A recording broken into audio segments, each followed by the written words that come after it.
Hi hello ನಮಸ್ಕಾರ. ನಾನು ನಿಮ್ಮ ಸ್ಪರ್ಶಾ ಗೌಡ.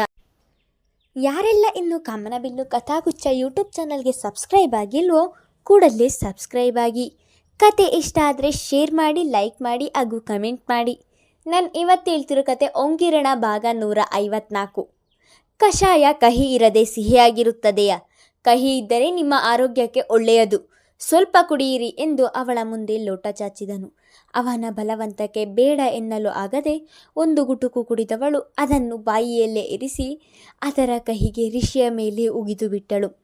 ತನ್ನನ್ನು ರಾತ್ರಿ ಇಡೀ ಕಣ್ಣಿನ ರಪ್ಪೆಯ ಹಾಗೆ ನೋಡಿಕೊಂಡವರ ಮೇಲೆ ಉಗಿದು ಬಿಟ್ಟೆನಲ್ಲ ಎಂದು ಅವಳೇ ನೊಂದುಕೊಂಡಿದ್ದಳು. ಕ್ಷಮಿಸಿ, ನನಗೆ ಅದನ್ನು ಬಾಯಿಯಲ್ಲಿ ದಕ್ಕಿಸಿಕೊಳ್ಳಲು ಆಗಲಿಲ್ಲ, ಅದಕ್ಕೆ ಹಾಗೆ ಮಾಡಿಬಿಟ್ಟೆ, ಸಾರಿ ಎಂದು ಮುಖ ಚಿಕ್ಕದು ಮಾಡಿ ಹೇಳಿದಳು. ಅವಳು ಉಗಿದ ತನ್ನ ಬಟ್ಟೆಯನ್ನು ನೋಡಿಕೊಂಡವನು, ಪರವಾಗಿಲ್ಲ ಬಿಡಿ, ತಗೊಳ್ಳಿ, ಇದನ್ನು ಒಂದೇ ಬಾರಿ ಕುಡಿದು ಬಿಡಿ ಎಂದು ಮತ್ತೆ ಕಷಾಯವನ್ನು ಅವಳ ಮುಂದೆ ಹಿಡಿದಿದ್ದನು. ಇಲ್ಲ, ಮತ್ತೆ ನಿಮ್ಮ ಮೇಲೆ ಉಗಿದು ಬಿಡ್ತೀನಿ, ಬೇಡ ಎಂದಳು. ನೀವು ಎಷ್ಟೇ ಬಾರಿ ಉಗಿದರೂ ನನಗೇನು ಬೇಸರ ಇಲ್ಲ, ಇದನ್ನಂತೂ ನೀವು ಕುಡಿಯಲೇಬೇಕು, ನಾನೇ ಕುಡಿಸುತ್ತೇನೆ ಎಂದು ಅವಳು ಬೇಡ ಎಂದರೂ ಬಲವಂತದಿಂದ ಅರ್ಧ ಲೋಟ ಕಷಾಯ ಕುಡಿಸಿದ್ದನು. ಅವಳು ತನ್ನ ಮೇಲೆ ಉಗಿದಿದ್ದರೂ ಸಹ ಬೇಸರ ಮಾಡಿಕೊಳ್ಳದೆ ಅವಳಿಗೆ ಅರ್ಧ ಲೋಟ ಕಷಾಯ ಕುಡಿಸಿ ಸ್ನಾನ ಮಾಡಲು ಹೊರಟನು. ರಿಷಿ ಹೋದ ದಾರಿಯನ್ನೇ ನೋಡುತ್ತಿದ್ದವಳ ಕಣ್ಣುಗಳು ತುಂಬಿದವು. ಪ್ರೀತಿಯೇ ಇಲ್ಲ ಎಂದು ಹೇಳುವ ನೀವು ಅದೆಷ್ಟು ಕಾಳಜಿಯನ್ನು ಮಾಡುತ್ತಿದ್ದೀರಾ? ನಿಮ್ಮನ್ನು ಪಡೆಯಲು ನಾನು ನಿಜವಾಗಿಯೂ ಪುಣ್ಯ ಮಾಡಿದ್ದೇನೆ. ಲವ್ ಯು ಸೋ ಮಚ್ ಎಂದು ಆ ಸುಸ್ತಿನಲ್ಲೂ ಹೇಳಿಕೊಂಡಿದ್ದಳು. ಶರದಿ, ನನಗೆ ಲೇಟ್ ಆಗುತ್ತಿದೆ, ನಾನೇ ಮೊದಲು ಸ್ನಾನ ಮಾಡಿಕೊಂಡು ಹೋಗುತ್ತೇನೆ ಎಂದು ಸ್ನಾನಕ್ಕೆ ಹೋಗುತ್ತಿದ್ದವಳ ಕೈ ಹಿಡಿದು ಹೇಳಿದನು. ನನಗೂ ಕೂಡ ಸ್ಕೂಲ್ಗೆ ಹೋಗಲು ಲೇಟ್ ಆಗುತ್ತಿದೆ, ಅತ್ತೆ ಆಗಲೇ ರೆಡಿಯಾಗಿದ್ದಾರೆ, ನಾನೇ ಮೊದಲು ಸ್ನಾನ ಮಾಡಿಕೊಳ್ಳುತ್ತೇನೆ. ಸ್ನಾನ ಮಾಡಲು ಇಬ್ಬರು ನಾನು ಮೊದಲು ಎಂದು ಕಚ್ಚಾಡುತ್ತಿದ್ದರು. ಶರದಿ, ಯಾವಾಗಲೂ ನಿನ್ನ ಆಟವೇ ನಡೆಯಬೇಕು ಅಲ್ವಾ? ನಾನೇನು ನಿನ್ನ ಹಾಗೆ ಗಂಟೆಗಟ್ಟಲೆ ಸ್ನಾನ ಮಾಡುವುದಿಲ್ಲ, ಬೇಗ ಮಾಡಿಕೊಂಡು ಬರುತ್ತೇನೆ ಎಂದನು. ನಾನು ಯಾವಾಗ ಗಂಟೆಗಟ್ಟಲೆ ಸ್ನಾನ ಮಾಡುತ್ತಿದ್ದೆ? ನೀನೇ ಯಾವಾಗಲೂ ಕನ್ನಡಿಯ ಮುಂದೆ ನಿಲ್ಲುವುದು, ಕೈ ಬಿಡು, ನಾನು ಸ್ನಾನಕ್ಕೆ ಹೋಗಬೇಕು ಎಂದಳು. ಬಿಡಲ್ಲ, ನಾನೇ ಮೊದಲು ಸ್ನಾನ ಮಾಡಬೇಕು. ಅವನದು ಕೂಡ ಅದೇ ಆಟ. ಅವನ ಕೈ ಬಿಗಿಯಾಗಿ ಹಿಡಿದು ಬಿಡದೆ ಇರುವಾಗ ಬಾಗಿಲೆಡೆಗೆ ನೋಡಿ, ಅತ್ತೆ ಬಂದ್ರು ಎಂದಳು. ಅತ್ತೆ ಎನ್ನುತ್ತಿದ್ದ ಹಾಗೆ ಒಡನೆ ಅವಳ ಕೈ ಬಿಟ್ಟು ಬಾಗಿಲೆಡೆಗೆ ನೋಡಿದರೆ ಅಲ್ಲಿ ಯಾರೂ ಇರಲಿಲ್ಲ. ಕೋಪದಲ್ಲಿ ಶರದಿ ಎಡೆಗೆ ನೋಡಲು ಹೋದರೆ ಅಷ್ಟರಲ್ಲಾಗಲೇ ಅವಳು ಬಚ್ಚಲ ಮನೆಗೆ ಓಡಿ ಬಾಗಿಲನ್ನು ಹಾಕಿಕೊಂಡಿದ್ದಳು. ಇಡಿಯಟ್, ನನಗೆ ಸುಳ್ಳು ಹೇಳ್ತೀಯಾ? ಬಾರೆ ಹೊರಗೆ ಎಂದನು.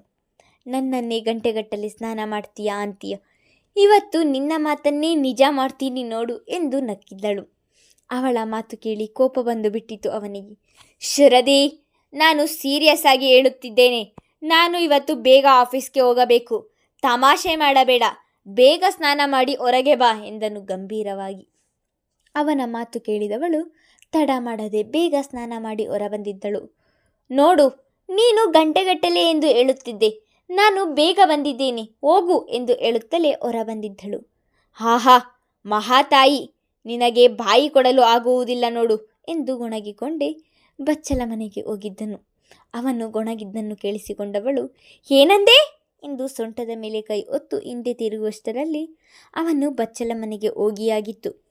ಅವನು ಹೇಗಿದ್ದರೂ ಬಚ್ಚಲ ಮನೆಯಲ್ಲಿ ಇದ್ದಾನಲ್ಲ ಎಂದು ಬೇಗ ಬೇಗ ಸೀರೆ ಉಟ್ಟುಕೊಂಡವಳು ಸೆರಗು ಸರಿ ಬರಲಿಲ್ಲ ಎಂದು ಕನ್ನಡಿಯ ಮುಂದೆ ನಿಂತು ಸೆರಗು ಸರಿ ಮಾಡುತ್ತಾ ನಿಂತಳು. ಇಂದು ಅವನಿಗೆ ನಿಜವಾಗಿಯೂ ತಡವಾಗಿದ್ದರಿಂದ 5 ನಿಮಿಷಕ್ಕೆ ಸ್ನಾನ ಮಾಡಿ ಹೊರಬಂದವನಿಗೆ ಕನ್ನಡಿಯ ಮುಂದೆ ನಿಂತು ಸೆರಗು ಸರಿ ಮಾಡುತ್ತಿರುವವಳನ್ನು ಕಂಡು ಹಾಗೇ ನಿಂತನು. ಸೆರಗಿಗೆ ಪಿನ್ ಹಾಕಿ ಕತ್ತೆತ್ತಿ ಕನ್ನಡಿಯನ್ನು ನೋಡಿದವಳಿಗೆ ಹಿಂದೆ ನಿಂತಿದ್ದವನು ಕಂಡಿದ್ದನು. ಅವನು ಸೊಂಟಕ್ಕೆ ಸುತ್ತಿದ ಒಂದು ಟವಲ್ ಬಿಟ್ಟರೆ ಅವನ ಮೈ ಮೇಲೆ ಬೇರೆ ಯಾವ ವಸ್ತ್ರವೂ ಇರಲಿಲ್ಲ. ಕನ್ನಡಿಯಲ್ಲಿಯೇ ಅವನನ್ನು ನೋಡುತ್ತಾ ಹಾಗೆ ಉಳಿದು ಬಿಟ್ಟಳು. ಮೊದಲ ಬಾರಿಗೆ ಅವನನ್ನು ಹೀಗೆ ನೋಡಿದ್ದು ಶರದಿ. ಇಬ್ಬರು ಕನ್ನಡಿಯಲ್ಲಿಯೇ ಒಬ್ಬರನ್ನೊಬ್ಬರನ್ನು ನೋಡುತ್ತಾ ಉಳಿದರು. ಮೊದಲು ಎಚ್ಚೆತ್ತವನು ಅವಳ ಬಳಿಗೆ ಬಂದು 2 ಕೈಯಲ್ಲಿ ಅವಳ ಭುಜ ಹಿಡಿದು ಪಕ್ಕಕ್ಕೆ ಸರಿಸಿ ಕನ್ನಡಿಯ ಮುಂದೆ ನಿಂತನು. ಛೀ ಧನು, ಮೊದಲು ಬಟ್ಟೆ ಹಾಕಿಕೊಂಡು ಬಾ ಎಂದು ಹೇಳುತ್ತಾ ಅವನಿಗೆ ಬೆನ್ನು ಮಾಡಿ ನಿಂತಳು. ಅವಳ ಮಾತು ಕೇಳಿ ಅವನಿಗೂ ನಾಚಿಕೆಯಾದಂತಾಗಿ ಒಡನೆ ಅವನ ಶರ್ಟ್ ಮೈಗೇರಿಸಿಕೊಂಡು ಮತ್ತೆ ಕನ್ನಡಿಯ ಮುಂದೆ ಬಂದು ನಿಂತನು. ಅವನನ್ನು ಪಕ್ಕಕ್ಕೆ ತಳ್ಳಿ ಅವಳು ಕನ್ನಡಿಯ ಮುಂದೆ ನಿಂತವಳು. ನಾನೇ ಮೊದಲು ಸ್ನಾನ ಮಾಡಿ ಬಂದದ್ದು, ನಾನೇ ಮೊದಲು ತಯಾರಾಗುತ್ತೇನೆ, ನೀನು ಹಾಗೇ ಇರು ಎಂದು ಕನ್ನಡಿಯ ಮುಂದೆ ನಿಂತಳು. ಇಡಿಯಟ್, ನಿನಗೆ ಒಮ್ಮೆ ಹೇಳಿದರೆ ಅರ್ಥವಾಗುವುದಿಲ್ಲವಾ? ಮೊದಲೇ ಸ್ನಾನ ಮಾಡಿ ಬಂದು ಇಷ್ಟೊತ್ತಿನ ತನಕ ಏನು ಮಾಡ್ತಿದ್ದೆ? ಆಗಲೇ ತಯಾರಾಗಬೇಕಿತ್ತು. ರೆಡಿಯಾಗಲೇ ಗಂಟೆಗಟ್ಟಲೆ ತೆಗೆದುಕೊಳ್ಳುತ್ತೀಯಾ? ನಿನ್ನನ್ನೇನು ನೀನು ವರ್ಲ್ಡೆಸ್ಟ್ ಬ್ಯೂಟಿ ಕ್ವೀನ್ ಎಂದು ಪಾತ್ರ ಮಾಡುತ್ತಿದ್ದೀಯಾ ಎಂದು ತಿಳಿದಿದ್ದೀಯಾ? ಇರೋದು ಒಣಕಲ ಕಡ್ಡಿಯ ಹಾಗೆ, ಇಷ್ಟು ಜೋರು ಮಾಡ್ತೀಯ ನೋಡು. ಅವನ ಮಾತು ಕೇಳಿ ಕೋಪದಿಂದ ಸೊಂಟದ ಮೇಲೆ ಕೈ ಇರಿಸಿದವಳು. ಏನಂದೆ? ಇನ್ನೊಮ್ಮೆ ಹೇಳು. ನನಗೂ ಗೊತ್ತು, ನಾನೇನು ಕ್ಲಿಯೋ ಪಾತ್ರ ಅಲ್ಲ, ಆದರೆ ನಿನ್ನನ್ನೇನು ಸುರಸುಂದರಾಂಗ ಎಂದು ತಿಳಿದಿದ್ದೀಯಾ? ನೀನು ಕೂಡ ಸುಟ್ಟೋಗಿರೋ ಟೊಮೊಟೊ ಥರ ಇದ್ದೀಯಾ ಎಂದು ಹೇಳುತ್ತಲೇ ಅವನನ್ನು ಮತ್ತೆ ಪಕ್ಕಕ್ಕೆ ಸರಿಸಲು ನೋಡಿದರೆ ಆಗಲಿಲ್ಲ. ಗಟ್ಟಿಯಾಗಿ ನಿಂತು ಬಿಟ್ಟ. ಮತ್ತೆ ಅವನ ಕೈ ಹಿಡಿದು ಪಕ್ಕಕ್ಕೆ ಎಳೆಯಲು ನೋಡಿದರೂ ಸಹ ಅವಳಿಂದ ಆಗಲಿಲ್ಲ. ಎಷ್ಟೇ ಆದರೂ ವ್ಯಾಯಾಮ ಮಾಡಿ ದಂಡಿಸಿದ ಗಟ್ಟಿ ಮುಟ್ಟಾದ ದೇಹ ಅವನದು. ಉರಿ ಬಿದ್ದರೆ ಆರಿ ಹೋಗ್ತೀಯ, ನೀನು ನನ್ನ ಅಲುಗಾಡಿಸಲು ಸಹ ಆಗಲ್ಲ ಎಂದು ನಗುವಿನಲ್ಲೇ ಹೇಳಿದನು. ಹೌದು, ಈಗ ನೋಡು ಎಂದವಳು ಬೆನ್ನಿಗೆ ಕಚಗುಳಿ ಕೊಡಲು ಶುರು ಮಾಡಿದಳು. ಶರದಿ, ಏನು ಮಾಡ್ತಿದ್ದೀಯಾ? ನೀನು ಹಾಗೆಲ್ಲ ಮಾಡಬೇಡ, ಬಿಡು ಎಂದು ನಿಂತಲ್ಲಿಯೇ ಕುಣಿದಾಡುತ್ತಿದ್ದನು. ಅವನ ಒದ್ದಾಟವನ್ನು ನೋಡಿದವಳು, ಮತ್ತೆ ನನ್ನಿಂದ ಏನೂ ಆಗಲ್ಲ ಎಂದು ಹೇಳ್ತೀಯಾ ಎನ್ನುತ್ತಾ ಕಚಗುಳಿ ಕೊಡುವುದನ್ನು ಇನ್ನೂ ಹೆಚ್ಚು ಮಾಡಿದಳು. ಪ್ಲೀಸ್ ಶರದಿ, ನನಗೆ ಕಚಗುಳಿ ಆಗಲ್ಲ, ಬಿಡು ಎಂದು ಅವನು ಎಷ್ಟೇ ಹೇಳಿಕೊಂಡರೂ ಬಿಡದೆ ಕಚಗುಳಿ ಇಡುತ್ತಿದ್ದವಳ ಕೈಗಳು ಬಿಗಿಯಾಗಿ ಹಿಡಿದ ಅವಳನ್ನು ಹಿಂದಿನಿಂದ ತಬ್ಬಿದನು. ಶರದಿ ಅವನ ಹಿಡಿತದಿಂದ ಬಿಡಿಸಿಕೊಳ್ಳಲು ನೋಡಿದರೂ ಆಗದೆ ಹಾಗೆ ಸುಮ್ಮನೆ ನಿಂತಳು. ಮೊದಲೇ ಹೇಳಿದೆ ತಾನೇ ನನಗೆ ಕಚಗುಳಿ ಆಗಲ್ಲ ಅಂತ. ಒಳ್ಳೆಯ ಮಾತಿನಲ್ಲಿ ಹೇಳಿದರೆ ಕೇಳುವುದಿಲ್ಲ ನೀನು ಎಂದು ಅವಳ ಹಿಡಿತ ಬಿಗಿ ಮಾಡಿ ಅವಳನ್ನು ಇನ್ನೂ ಸಮೀಪಕ್ಕೆ ಎಳೆದು ನಿಂತನು. ಧನು ಅವಳ ಕಿವಿಯ ಬಳಿ ಬಾಗಿ ಮಾತನಾಡುತ್ತಿದ್ದರೆ ಅವನ ಉಸಿರು ಇವಳಿಗೆ ರಾಚುತ್ತಿದ್ದರೆ ಇವಳ ಉಸಿರಿನ ಗತಿ ಏರುಪೇರಾಗಿತ್ತು. ಅವಳ ಹೃದಯದ ಬಡಿತ ಅವಳಿಗೆ ಕೇಳಿಸುವಷ್ಟು ಜೋರಾಗಿತ್ತು. ಕನ್ನಡಿಯ ಮುಂದೆ ನಿಂತಿದ್ದವಳು ಕತ್ತೆತ್ತಿ ಕನ್ನಡಿಯನ್ನು ನೋಡಿದರೆ ತನ್ನನ್ನು ತಬ್ಬಿ ನಿಂತಿರುವವನನ್ನು ನೋಟ ಬೇರೆಸಿ ನೋಡಲಾಗದೆ ನೋಟವನ್ನು ನೆಲೆದೆಡೆಗೆ ಹರಿಸಿದಳು. ಆಗ ತಾನೇ ಮಜ್ಜನ ಮುಗಿಸಿ ಬಂದಿದ್ದವಳ ಕೂದಲಿನಿಂದ ಬರುತ್ತಿದ್ದ ಶಾಂಪುವಿನ ಪರಿಮಳ ಅವನ ಮೂಗಿಗೆ ಬಡಿದು ಅವನ ಸಂಯಮನವನ್ನು ಹಾಳು ಮಾಡುತ್ತಿತ್ತು. ನೆಲ ನೋಡುತ್ತಿದ್ದವಳನ್ನು ಕನ್ನಡಿಯ ಮೂಲಕವೇ ನೋಡಿದವನಿಗೆ ಅವಳ ಕೊರಳಲ್ಲಿ ತೂಗುತ್ತಿದ್ದ ಮಾಂಗಲ್ಯ ಕಂಡಿತು. ಆ ಮಾಂಗಲ್ಯ ನೋಡಿದವನಿಗೆ ಇವಳು ನನ್ನವಳು, ನನ್ನ ಹೆಂಡತಿ ಎಂದು ಮನ ಹೇಳಿತು.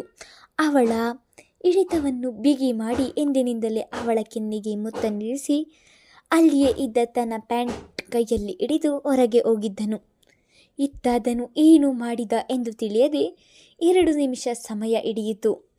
ಅವನು ಮೊದಲ ಬಾರಿಗೆ ಮುತ್ತು ಕೊಟ್ಟಿದ್ದನ್ನು ನೆನೆದು ಕೆನ್ನೆಯ ಮೇಲೆ ಕೈ ಇರಿಸಿದವಳ ಮುಖದಲ್ಲಿ ನಾಚಿಕೆ ಆವರಿಸಿತು. ಅಂದು ಆರಾಧ್ಯಳ ಆರೋಗ್ಯ ಸರಿ ಇಲ್ಲದೆ ಇರುವ ಕಾರಣ ಕಚೇರಿಗೆ ರಜೆ ಹಾಕಿ ಅವಳನ್ನು ಹಾಸ್ಪಿಟಲ್ಗೆ ಕರೆದುಕೊಂಡು ಬಂದಿದ್ದನು. ಅತಿರೇಕಕ್ಕೆ ಹೋಗಿರುವ ಅವಳ ಕೆಮ್ಮು ನೋಡಿ ವೈದ್ಯರಿಗೆ ಆಶ್ಚರ್ಯವಾಗಿತ್ತು. ಅವರಿಗೆ ಡಸ್ಟ್ ಅಲರ್ಜಿಯಿಂದ ಈ ರೀತಿ ಆಗಿದೆ, ಸ್ವಲ್ಪ ಕೇರ್ ಆಗಿ ನೋಡಿಕೊಳ್ಳಿ, ಆದಷ್ಟು ಅವರನ್ನು ಡಸ್ಟ್ನಿಂದ ದೂರ ಇಡಿ ಎಂದು ವೈದ್ಯರು ಹೇಳಿದ ಕೆಲವು ಔಷಧಿಗಳನ್ನು ಬರೆದು ಕಳುಹಿಸಿದರು. ಆರಾಧ್ಯ ಬೆಳೆದಿರುವ ವಾತಾವರಣವೇ ಬೇರೆ, ಈಗಿರುವ ವಾತಾವರಣವೇ ಬೇರೆ. ತಮ್ಮ ಮನೆಯ ಧೂಳಿನಿಂದ ಅವಳಿಗೆ ಹೀಗಾಗಿದೆ ಎಂದು ಯೋಚಿಸಿದ ರಿಷಿಯ ಮನಸ್ಸಿಗೆ ಬಹಳವೇ ನೋವಾಗಿತ್ತು.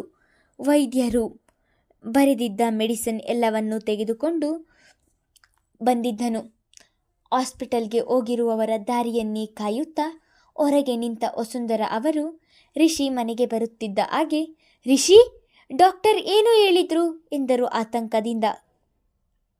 ಅಮ್ಮ, ಡಸ್ಟ್ ಅಲರ್ಜಿ ಆಗಿದೆಯಂತೆ, ಇಲ್ಲಿನ ವಾತಾವರಣ ಹಿಡಿಯುತ್ತಿಲ್ಲ ಅವರಿಗೆ, ಅದಕ್ಕೆ ಇನ್ಮುಂದೆ ನೀನು ಇಸ್ತ್ರಿ ಎಲೆಯನ್ನು ಕಟ್ಟಬೇಡ, ಇಲ್ಲಿಗೆ ನಿಲ್ಲಿಸಿಬಿಡು ಎಂದರು.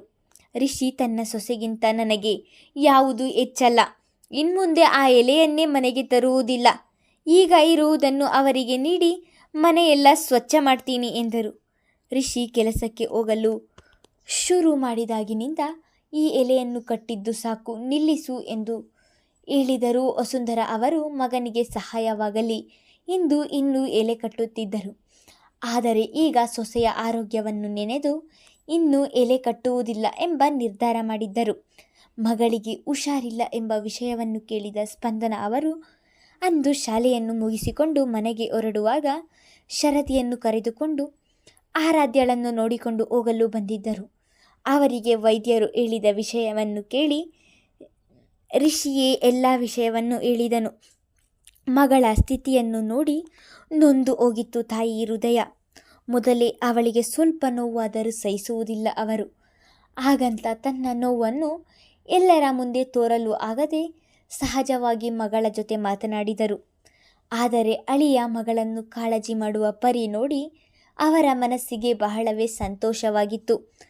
ಮಗಳ ಜೊತೆ ಸ್ವಲ್ಪ ಸಮಯ ಮಾತನಾಡಿ ವಸುಂಧರ ಅವರು ಮಾಡಿಕೊಟ್ಟಂತಹ ಕಾಫಿಯನ್ನು ಕುಡಿದು ಶರದಿಯನ್ನು ಕರೆದುಕೊಂಡು ಅಲ್ಲಿಂದ ಹೊರಟಿದ್ದರು. ಇತ್ತ ಕಚೇರಿಯಿಂದ ಮನೆಗೆ ಹೊರಟವನಿಗೆ ಬೆಳಗ್ಗೆ ಹೆಂಡತಿಯ ಜೊತೆ ತಾನು ನಡೆದುಕೊಂಡ ರೀತಿಯನ್ನು ನೆನೆದವನ ತುಟಿ ಅರಳಿದವು. ಅದೇಕೋ ಅವನಿಗೆ ಅವಳನ್ನು ಕಾಣುವ ಹಂಬಲ ಹೆಚ್ಚಾಯಿತು. ಅವಳ ನಾಚಿದ ಮೊಗವನ್ನು ನೋಡುವ ಆಸೆ ಇವನಿಗೆ. ಅದೇ ಆಸೆಯಲ್ಲಿ ಮನೆಗೆ ಬಂದವನಿಗೆ ತಾನು ತನ್ನ ತಾಯಿ ಮತ್ತು ಹೆಂಡತಿ ಇನ್ನೂ ಶಾಲೆಯಿಂದ ಬಂದಿಲ್ಲ ಎಂದು ತಿಳಿಯಿತು. ಇಷ್ಟೊತ್ತಿಗಾಗಲೇ ಸ್ಕೂಲಿನಿಂದ ಬರಬೇಕಿತ್ತು ಎಂದು ಯೋಚಿಸುತ್ತಿರುವಾಗಲೇ ಸ್ಪಂದನ ಹಾಗೂ ಶರದಿ ಇಬ್ಬರೂ ಬಂದಿದ್ದರು. ಸ್ಪಂದನ ಅವರು ಆರಾಧ್ಯ ಆರೋಗ್ಯದ ವಿಷಯ ಹೇಳುತ್ತಿದ್ದ ಹಾಗೆ, ಏನು ಮಮ್ಮಿ, ಮುದ್ದುವಿಗೆ ಅಷ್ಟೊಂದು ಹುಷಾರಿಲ್ಲ ಎಂದರು. ಅವಳನ್ನು ಇಲ್ಲಿಗೆ ಕರೆದುಕೊಂಡು ಬರುವುದು ಬಿಟ್ಟು ಹಾಗೇ ಬಂದಿದ್ದೀರಲ್ಲ, ನಾನು ಈಗಲೇ ಹೋಗಿ ಕರೆದುಕೊಂಡು ಬರ್ತೀನಿ ಎಂದು ಕೋಪದಲ್ಲಿ ಹೇಳಿ ಅವರು ಮಾತನಾಡುವ ಮೊದಲೇ ಅಲ್ಲಿಂದ ಹೊರಟೆ ಹೋಗಿದ್ದನು. ಮುಂದುವರೆಯುವುದು ಧನುವಿನ ನಡೆ ಮುಂದೆ ಹೇಗಿರಬಹುದು ಎಂದು ಮುಂದಿನ ಸಂಚಿಕೆಯವರೆಗೂ ಕಾದು ನೋಡೋಣ. ಧನ್ಯವಾದಗಳು.